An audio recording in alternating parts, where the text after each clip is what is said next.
This is Where We Live on Connecticut Public Radio. I'm Lucy Nalpathanchel. Republican Bob Stefanowski ran for Connecticut Governor in 2018, narrowly losing to Ned Lamont. Now Stefanowski, a Connecticut native and Madison resident, is back to take on Lamont again. Today, Where We Live, Bob Stefanowski joins us to talk about his second run for governor, and he'll take your questions, too. Here's the number, 888-720-9677. That's 888-720-9677. You can also find us on Facebook and Twitter at Where We Live. Now, the Republican State Party nominating convention is in May, but Stefanowski has been described as the presumptive frontrunner.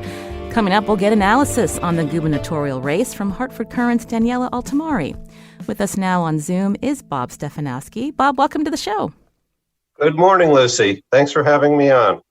Now, I remember in 2018, we did not have a chance to talk, and already I can tell you that your campaign is running a better campaign talking to public radio. Thank you for your availability today.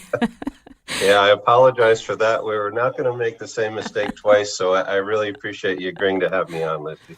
So, Bob, you're running again. So did you make up your mind the day after Election Day 2018, and why run again? So we didn't. You know, my wife and Amy and I, we decided to stay active, and we stayed involved in issues like the toll battles in Connecticut. We were involved very early on in COVID. We worked with the Jewish Federation of Greater New Haven, and we were able to source surgical masks early in the pandemic when the state was having trouble finding them. And we were trying to get a better sense of what the issues are out there, and had some really, really rewarding experiences. We ended up handing out 1.6 million masks across Connecticut, got to know a lot of people in different parts of the state, particularly in some of the bigger cities. We were really, really pleased. We won an award from the NAACP in Waterbury for some of our masks with a youth group there. But to answer your question, it probably wasn't until about 90, 120 days ago that we really decided to take the plunge and get back into this game. Our listeners remember when you ran in 2018, you were promising to eliminate the state income tax over several years. Justin tweeted, "Will you try to get rid of the state income tax again if elected, Bob?" You know, we'll try to lower taxes, but you learn a lot, Lucy, as a first-time candidate. It is a totally different world. I had never been a politician before. And I think having spent time around the state, it's much more about affordability. People are struggling with their utility bills. I mean, you know, when you're getting a utility bill and the delivery charge for the power is higher than the energy rate, you scratch your head and you say, why? Income tax is a big deal, certainly, but for many people, it's the car tax.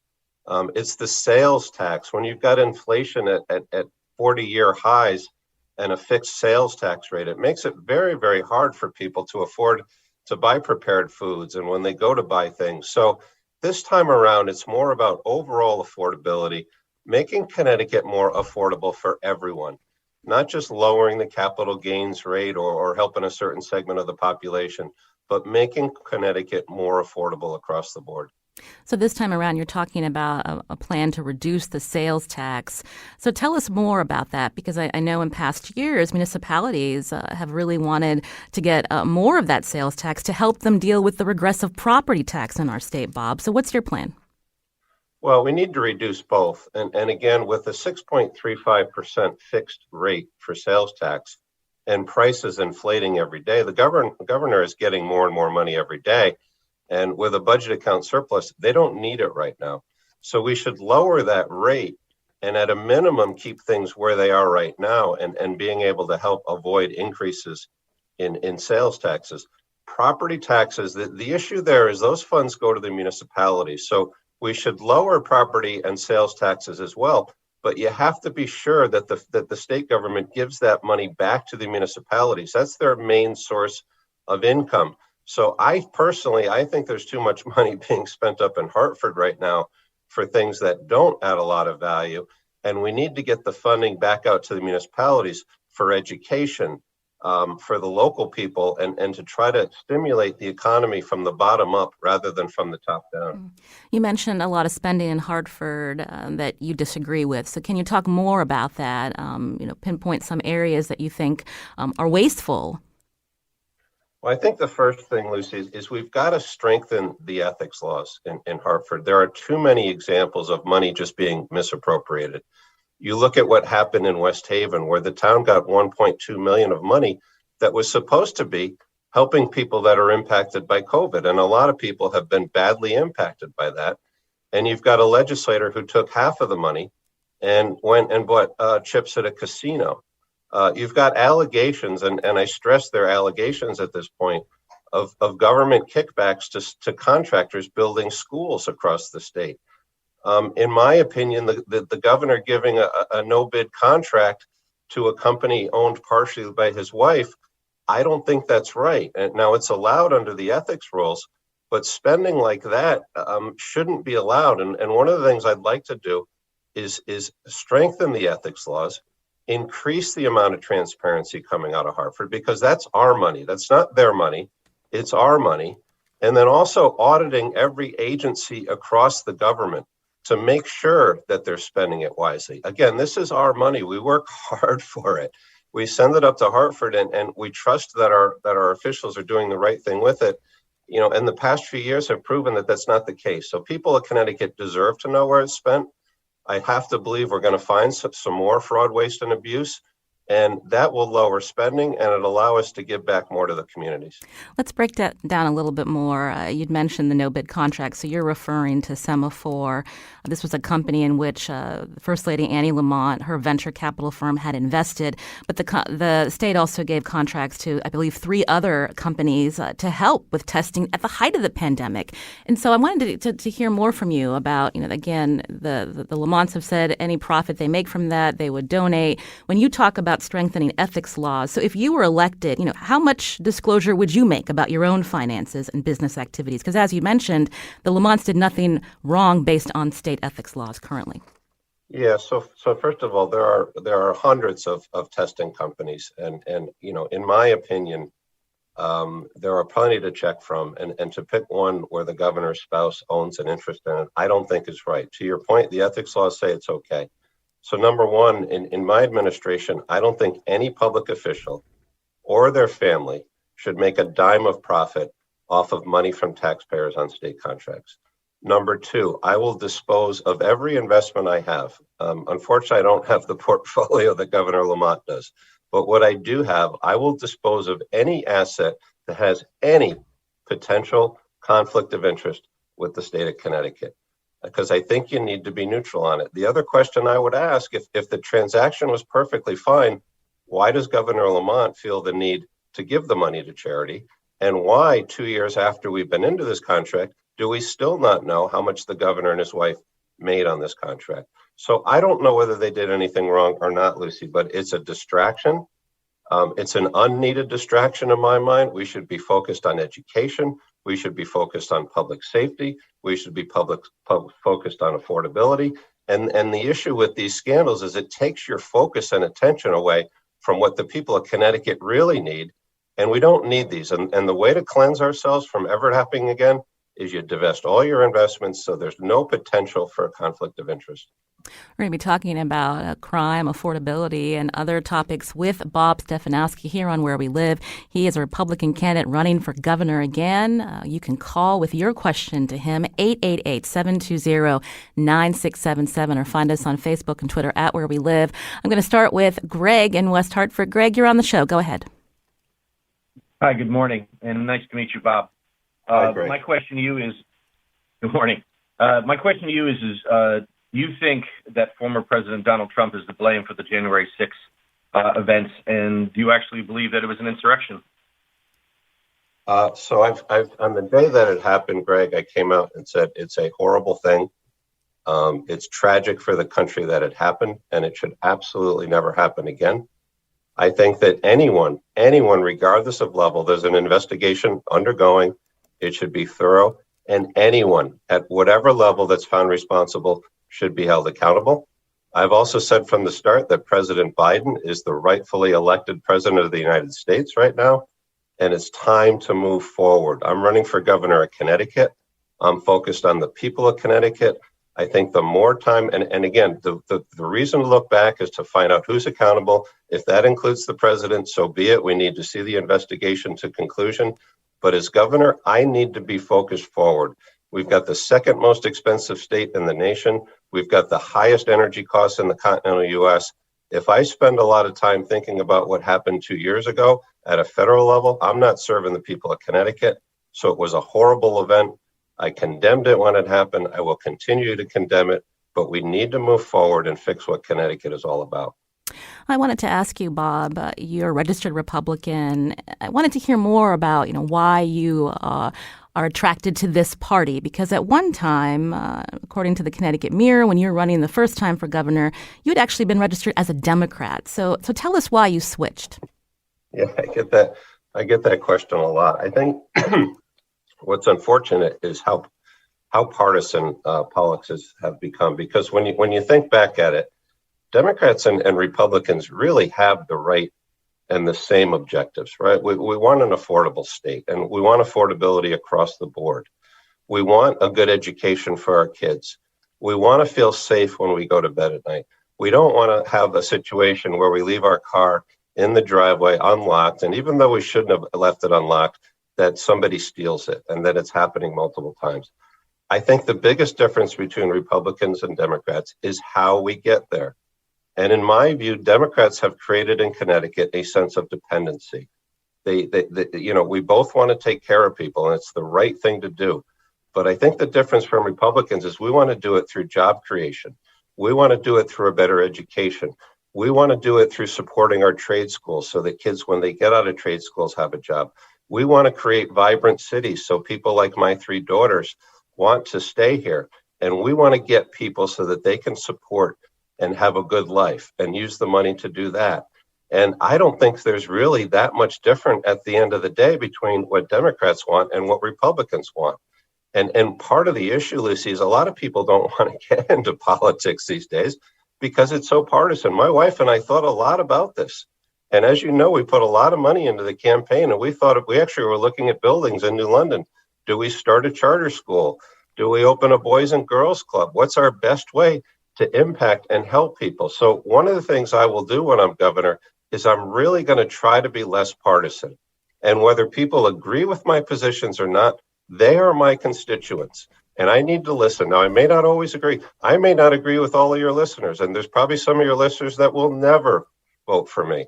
But I can tell you when I win, and I say when, not if, I will be as concerned about their interests as anyone else. And I'm getting on a roll here, Lucy, but the problem with politics today is we demonize our opponents. And our opponents, when you're governor, they're our constituents. So I'm not going to demonize anyone. I'm going to listen. I'm going to be balanced. I've made a career of surrounding myself with people that are different than me because I want to hear alternate viewpoints. And then we're going to do what we think is right. But it should not be, at least in Connecticut, I can't control what happens in Washington, but at least in Connecticut, it should be collaborative, it should be inclusive, and we should join hands and figure out how we're going to correct what's going on in our state right now. You mentioned with the Democratic Party and dependence, you talk about the cities in our state. Thomas wanted to remind us that you did write an op-ed. You write a lot of op-eds. This one in the Wall Street Journal I believe, in January. I don't know if it was this year or last year, probably, where you were very critical of Hartford. And so I want to hear more about what you're going to do to help cities when you talk about dependence, because we know in our cities there's high poverty. And when we think about ways to help cities that have limited ability to have a property tax to help with their schools and other services. So as governor, what would you do to help the capital city in Hartford? Yeah, so let me first address Thomas. And I caught a lot of grief over that. It was January 1st, and I remember it well. And the distinction to me is I was not being critical of Hartford. My wife and I met at the Gold Building in Hartford in 1984. And we would go out to Brown Thompson and we'd have a nice dinner, and it was a vibrant city. The reason I pointed out the issues is because we need to fix Hartford. My daughters, when they go out or they go away, they drive right by Hartford on their way to New York, and they drive right by Bridgeport and Stamford on the way to Boston, and right by Bridgeport and Stamford on their way to New York. And we need to create vibrant cities. But by ignoring the problems, And just pretending that everything is all right is not the way to get there. Now, that editorial may have been a little bit harsher than it should be. And if I had it to do over again, it'd be a little more gentle.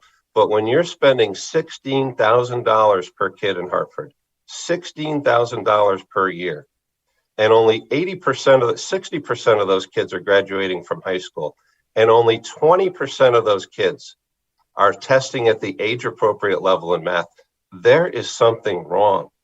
So in my view, and again, this is another place where Democrats and Republicans may not agree. We're both for great education, but my answer is not pouring more and more money into schools that aren't working.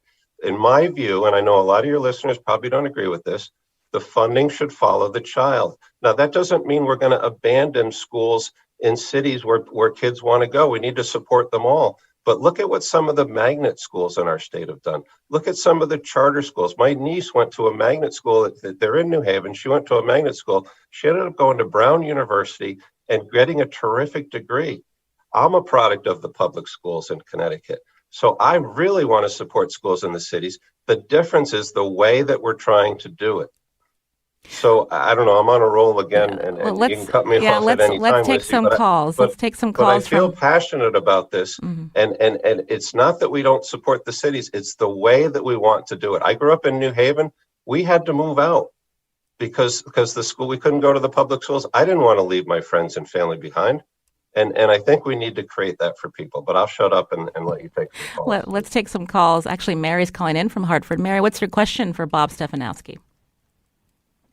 Well, given the climate and biodiversity crisis that we're all facing, I'm wondering how you as a Republican are really squaring with how the Republicans have really kind of abandoned environmental conservation and, this whole idea that everything needs to be monetized, that we shrink government. Our government scientists have been lost.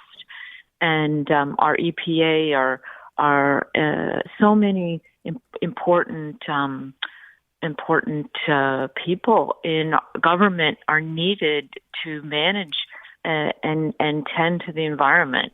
The environment gives so much to us, but it's not free, and we can't entirely monetize it. How do you, as a Republican, square with the way industry has damaged the environment and how we need to protect it? Bob? Let me just say I appreciate these honest questions, and I, you always get a little bit nervous, and I appreciate the tone that people are taking, and I appreciate having the opportunity to respond, and I'd love to come on again. First of all, there is absolutely something going on in our environment. I don't fully understand it, but when the temperatures are going up and you see the volatility in weather patterns, there is something going on. Again, it's a difference in how you approach it. Governor Lamont proposed a TCI tax. Now, you're adding a tax onto fossil fuels, and that's going to make it even more for the people that Democrats like to claim to protect, and we all want to protect. It makes it harder to fill up your gas tank and get to work and go to buy your groceries. I think we need to be looking at new forms of energy. I've been doing some work on green energy, green hydrogen. If we can start to use a technological reason or effort to do that and bring jobs to Connecticut, we've got to get off of our dependence on fossil fuels. But by throwing a tax onto it and claiming that that's for environmental purposes, when pretty much every state around us is not doing the same thing, that is not the way to go. So, and again, we do it on both sides. I mean, Democrats like to label Republicans, and Republicans like to label Democrats. And there is a wide spectrum within each party. But I do believe in climate change. I am a big protector of the environment. Again, I think it gets back to the way that we should do it. And the way to do it with me is there are some terrific technologies out there. We can bring jobs to Connecticut. We've got one of the most innovative states in the entire nation. We need to leverage that. Do you believe what scientists tell us about climate change, Bob? And when we think about, you mentioned this, the TCI being a tax, the way that to reduce greenhouse gas emissions, how that money would be invested in urban areas that see a lot of pollution from transportation emissions, building green infrastructure. So without TCI, how do you get there to help those communities?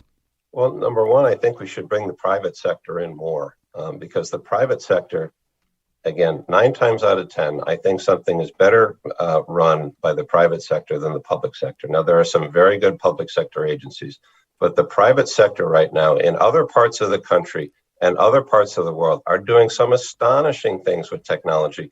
They're turning water into energy, green hydrogen.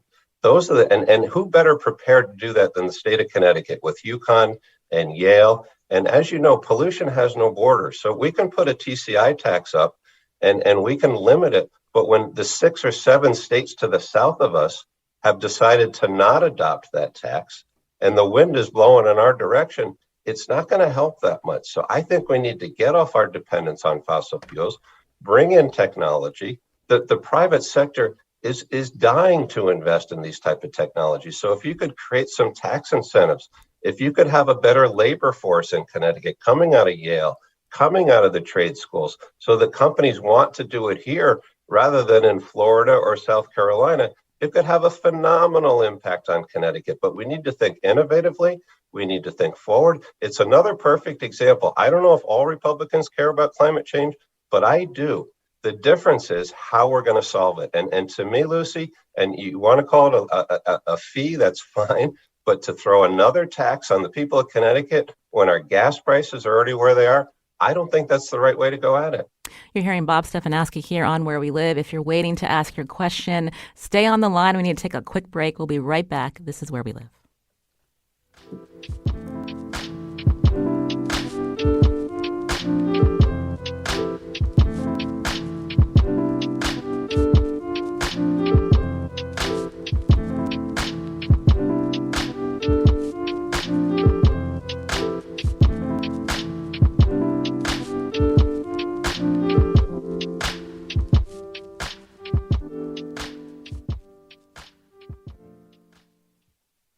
This is Where We Live on Connecticut Public Radio. I'm Lucy Nalpathanchel. My guest today is Bob Stefanowski, a Republican running for Connecticut Governor for a second time against Ned Lamont. What questions do you have for him? Join us, 888-720-9677, or find us on Facebook and Twitter at Where We Live. Scott's calling in. Scott from Hamden, go ahead. Thank you for taking the call. Mr. Stefanowski, thank you for being available, and I apologize in advance for what might be a technocratic question. But you mentioned earlier in the broadcast about auditing state agencies, and it's certainly in your media advertisements. I'm wondering if I should take this as an indictment of the work done by the legislative APA office, Auditors of Public Accounts. Bob? I admire the work that the auditors are doing, but I looked at an audit report that came out a week ago, and the recommendations, there are hundreds of recommendations made by auditors that are just not being followed up on. I used to be an internal auditor. I started as a CPA with Price Waterhouse, and the most frustrating thing for an auditor is to work really hard to get to the bottom of things and then have management do nothing about it. If I was a CEO in the private sector and I had the number of audit issues that have been uncovered, that internal control issues that were never followed up on, I would be fired. And I remember calling a press person when I saw it. It said, how can this be? And the answer was, well, this is the way it is all the time. And one of the problems with Connecticut is the bar has been lowered so far that we're putting up things that are insane. Again, in my opinion, we have a governor who gave a no-bid contract for $26 million to a company owned by his wife, and everybody nods their head. We've got audit reports showing hundreds, thousands of unfollowed issues, and we're not following up on them. So it's not an indictment at all of the current auditing process. In fact, I admire what they're doing, but we need to follow up. We need to be diligent about it. We need to hold people accountable. And right now, you've had situations where legislators are drinking on duty in the Capitol and testifying on the floor of the House of the Representatives impaired by alcohol. And Governor Lamont gets asked about it, and he says, well, if it helps me get my vote, I'll look the other way. So one of the things we're going to do is change the culture of Connecticut. We're going to be full disclosure. We're going to be transparent. We're going to act with integrity. I'm going to hire people that I'm proud of. And it starts at the top. And in my view, we've lost some of that in Connecticut. And that's what we're going to bring back when we're governor. Again, you can join us 888-720-9677 or find us on Facebook and Twitter at Where We Live. Ross is calling in from Tolland. Ross, what's your question? Yeah. Hey, Bob. I'm Ross from Tolland. And one thing I have to ask you is, if you become governor, are you going to fix the state offices in Connecticut, mainly ones like the DMV?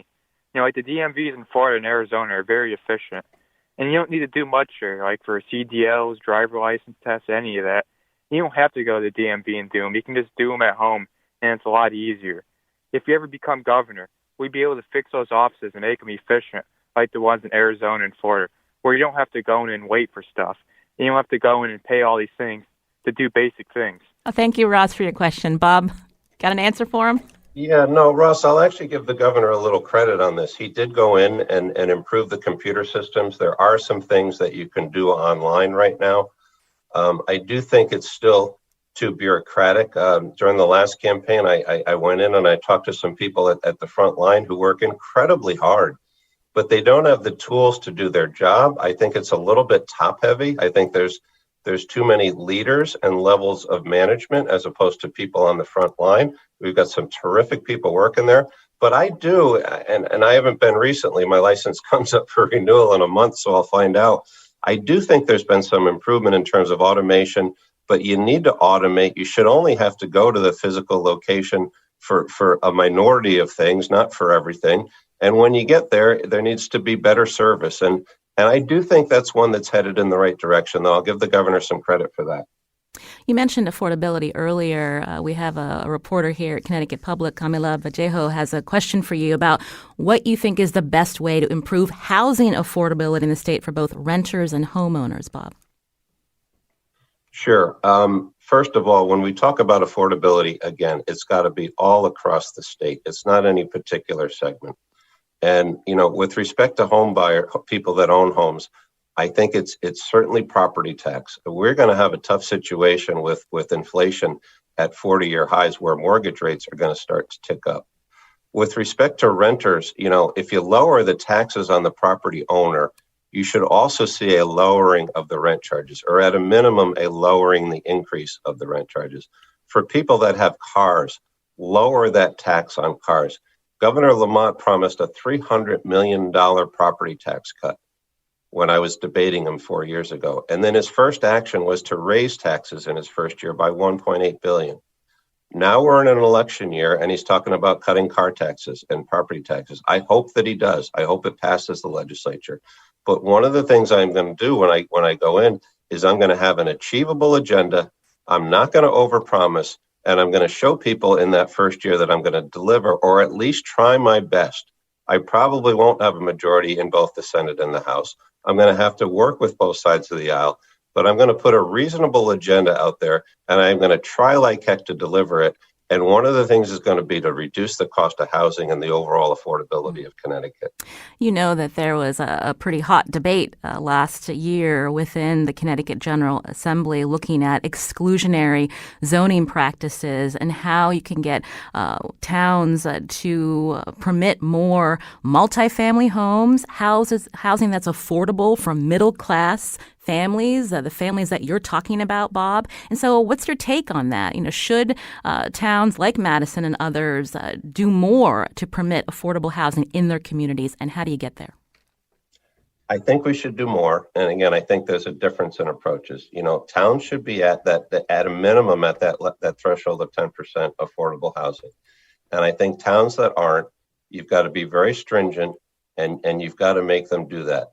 I personally don't think turning over local zoning right now to the state is the right way to go at it. I think one of the benefits of Connecticut is the distinction of the different towns and the cultures of each. But that doesn't mean these towns need to be exclusionary. In fact, it means the opposite. It means that we should have places where people can move in.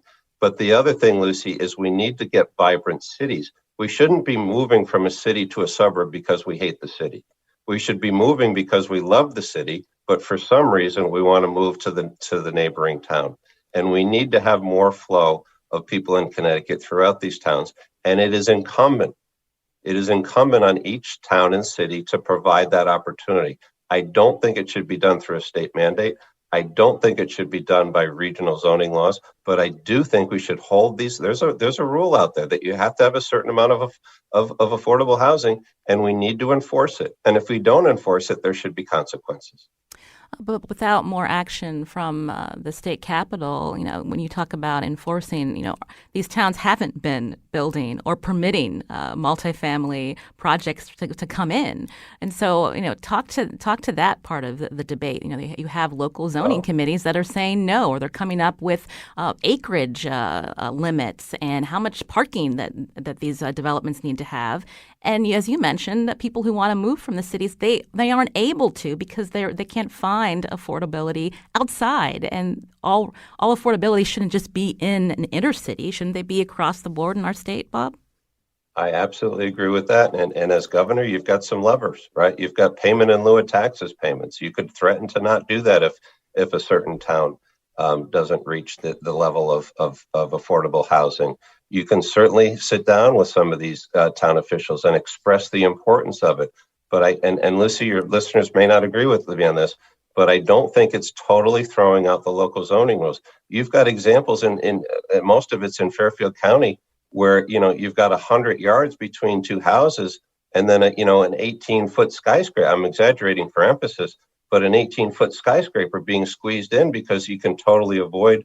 Now, the answer to that is to get the town in compliance so that developers don't have the opportunity. You've got to be careful with developers too, because they're looking to take advantage of these things.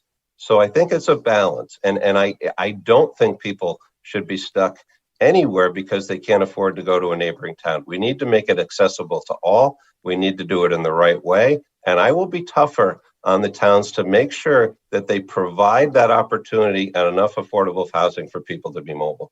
And when we talk about affordable housing for families, not just elderly, Bob?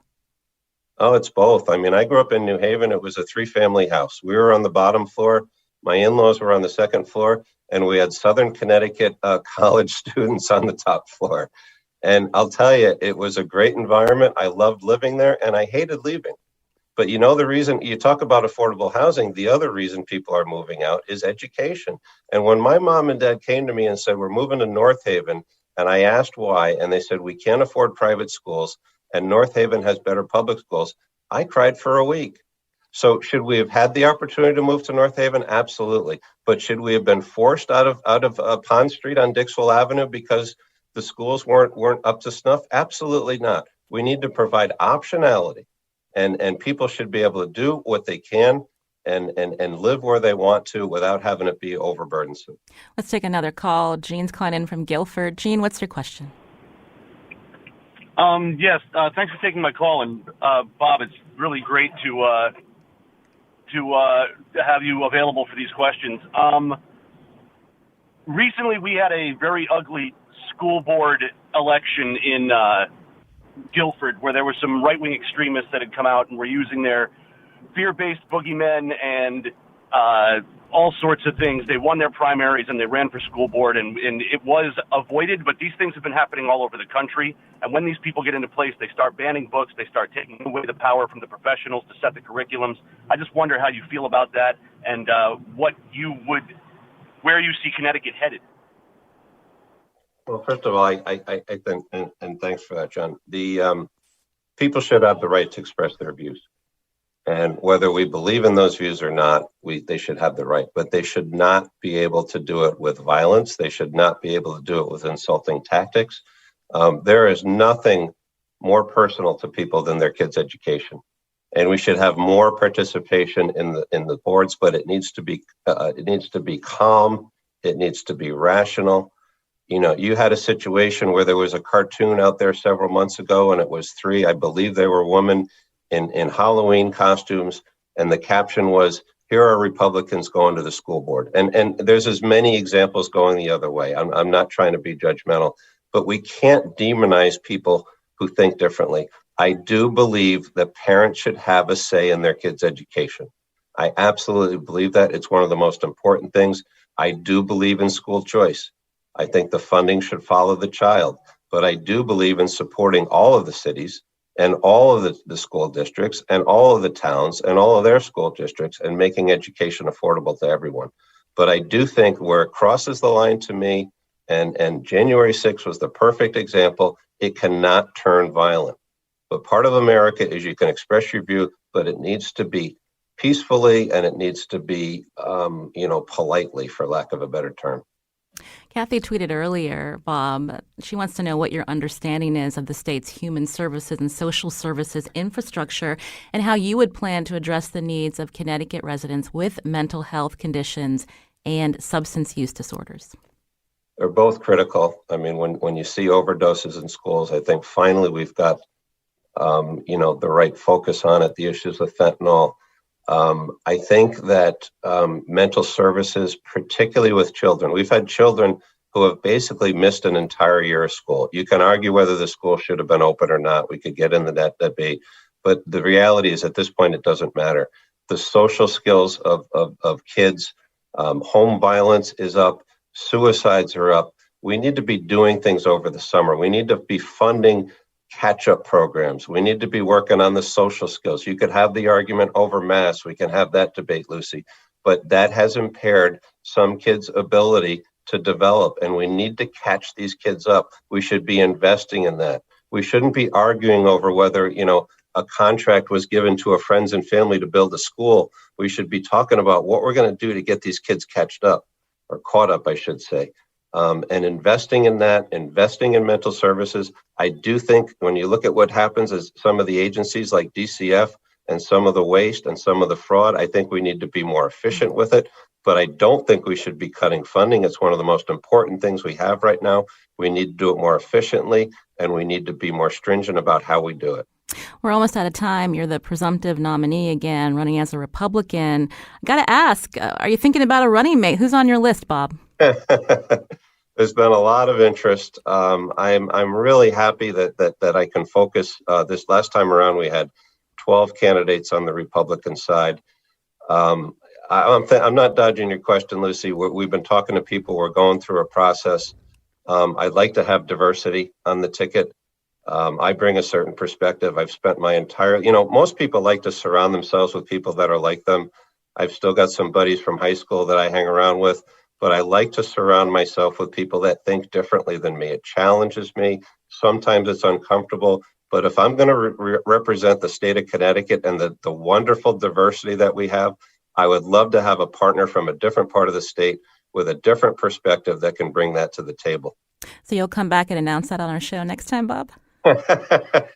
I would like to be back on, though. I think the questions were terrific. And I know there's a lot of your listeners that may not be the biggest fan of mine, but my goal this time is to get out there, to let people hear what I have to say. And if after that you don't like me, I get it. But I really want to get out and tell people what it's about, because I do think I'm the right choice. I care about Connecticut. I've lived here my entire life. I started as a middle-class person. I was successful. More people should have the opportunities that I had in Connecticut, and that's what we're going to bring. We'd like to have you back. A lot of listeners still on the line to ask you questions, but we know you have to run. Bob Stefanowski, the Republican candidate running in the Connecticut gubernatorial race. Thank you for your time, and come back soon. I promise you I will come back. Thank you. You're listening to Where We Live on Connecticut Public Radio. Up next, we get analysis from Daniela Altimari, State House reporter for the Hartford Courant. You can join us, too. Find us on Facebook and Twitter at Where We Live.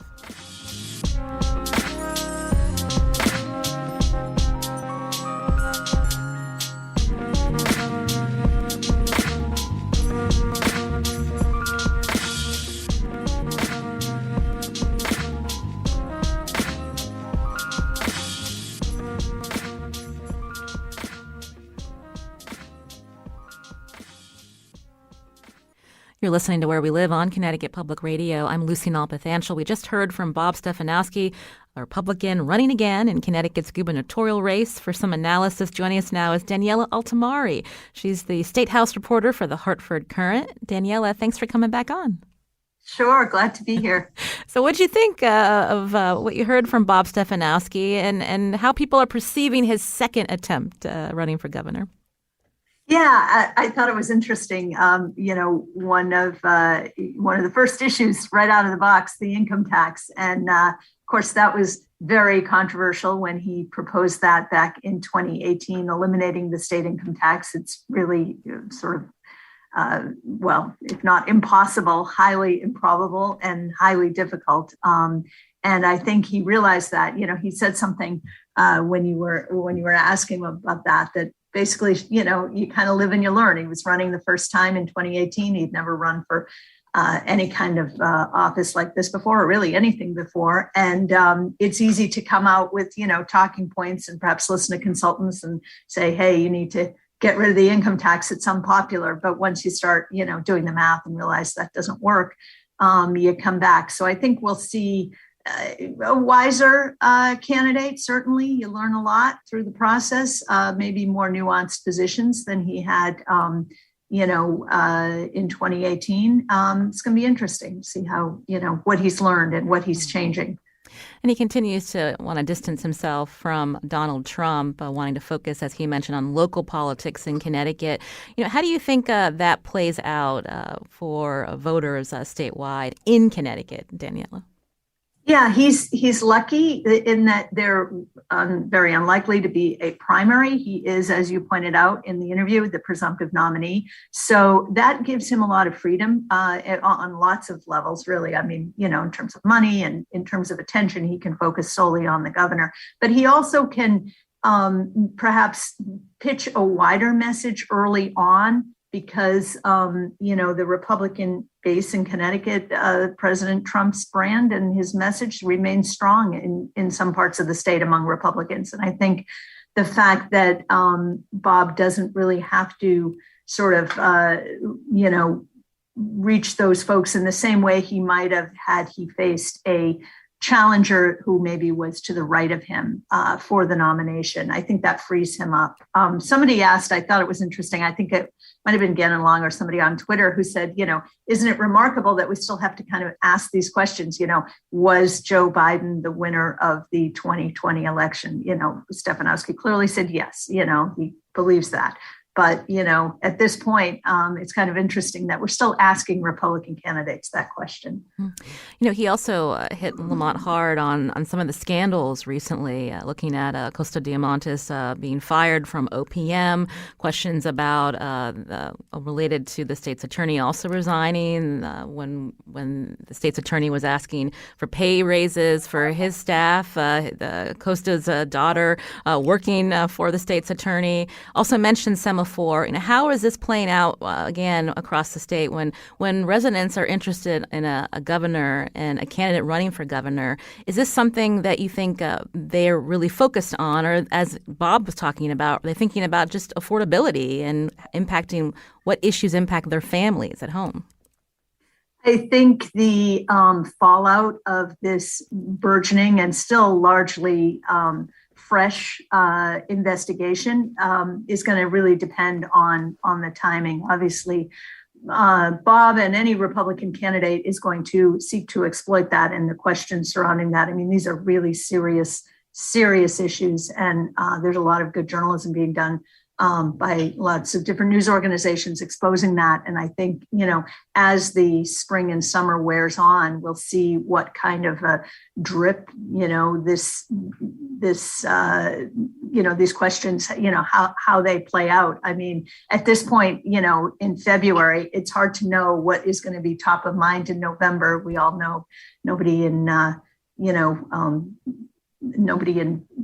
April of 2019 could have ever thought that, a year later we'd be in a global pandemic. Things happen fast. But at this point, the issues raised by the reporters and by the federal investigators looking into what's happened within the administration are very serious. And I would be shocked if they are not a campaign issue, come November.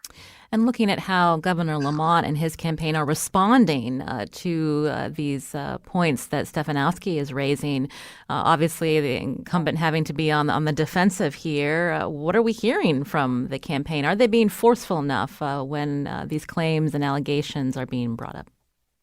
I mean, personally, I haven't heard much from the Lamont campaign. He does have a team in place. He has a campaign manager. I haven't heard much from them on this issue. Perhaps they're waiting to see how the investigation plays out before before weighing in. So I don't know. But certainly, it's very early and a lot can happen.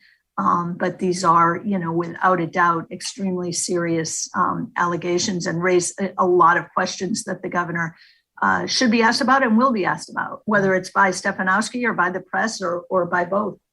Do you think this is going to be a civil race? Stefanowski saying, politics is too partisan and, he's for the people. And so I'm just curious, with his second attempt, is this something that we can buy in February of 2020 or 2022 that it's going to be a civil campaign?